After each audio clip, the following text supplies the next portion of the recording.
I hope it doesn't need to be said that I'm not necessarily the target audience for Bratz Babyz, but I saw this film and I was quite curious to see what it was actually about. I am actually quite a fan of the Bratz films. Well, maybe fan's not the right word, but I quite enjoy watching them when I want to relax to something because I like the nostalgia.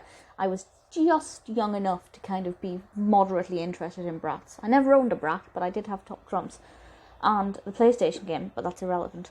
Bratz Babyz, I was curious to see this because I wasn't sure what the characters would be like.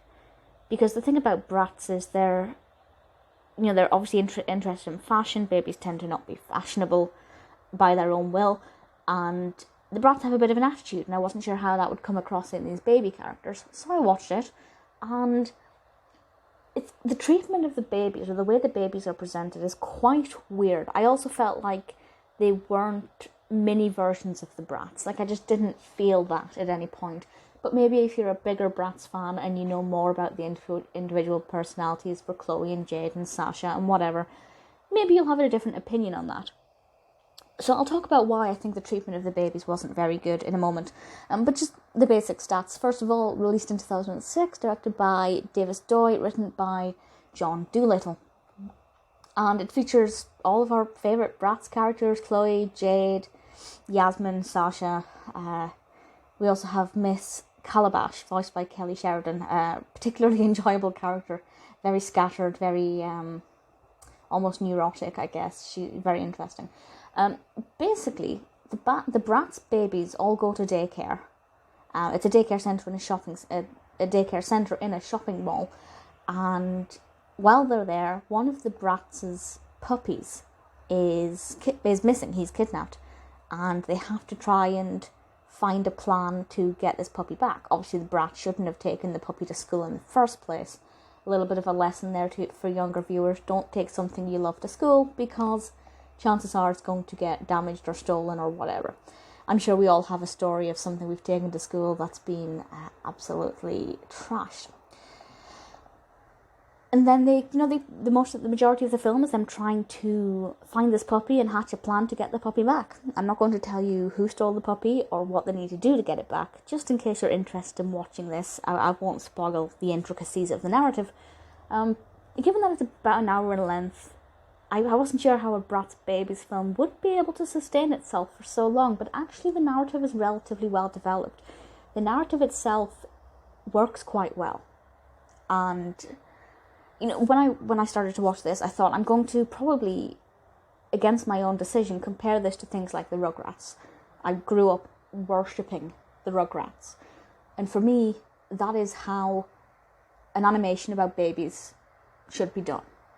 This one, in terms of the narrative, I could see the Rugrats Babyz being slotted into this. That would work really well. But what I didn't like was the behaviour of the babies. Not so much the treatment of the babies, but their behaviour. So in terms of them being like Bratz, I didn't really feel like it was a mini Cloe or a mini Jade. But they do have a little bit of a fashion interest. You can see that they're going to grow up to become the Bratz. But their behaviours are up and down. Sometimes they behave like babies when they're getting put into their pushchairs or whatever, and they're being carried and they're at daycare and they feel like babies. But then when they're running around the mall by themselves, they feel like, I don't know, maybe 5, 6, 7-year-olds. I feel like they haven't quite got that personality and that characteristic down that's needed for the babies. I go back to the Rugrats. Maybe it's not a fair comparison, I don't know, but that's my reference point because that's the only other show that I've seen that I can think of where the protagonists are all babies. With that, the characters, apart from very, very few occasions, the characters always behaved like, I guess, grown-up children in small bodies.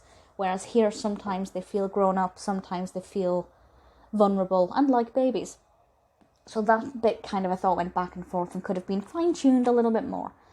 Would I recommend it? I mean, it depends on why you want to watch it. If you're looking for a fun, interesting film, obviously not. But if you want a nostalgia trip, you want to, enjoy the Bratz in a new way, yeah, absolutely, give it a go. I'll be honest, I watched it on YouTube. I don't know if it's meant to be on YouTube, but that's where I watched it, and it was an hour in length, and it's really easy to watch. You know, it's definitely not complex. If you're a Bratz fan, you'll probably enjoy it. If you're not a Bratz fan and you're a young child, I strongly advise that you don't listen to my channel, because I talk about some pretty disturbing films. But if you are, you might enjoy it.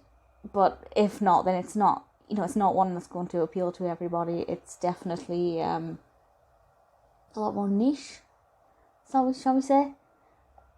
Personally, I didn't mind watching it. It settled my curiosity. I'm not going to watch it again.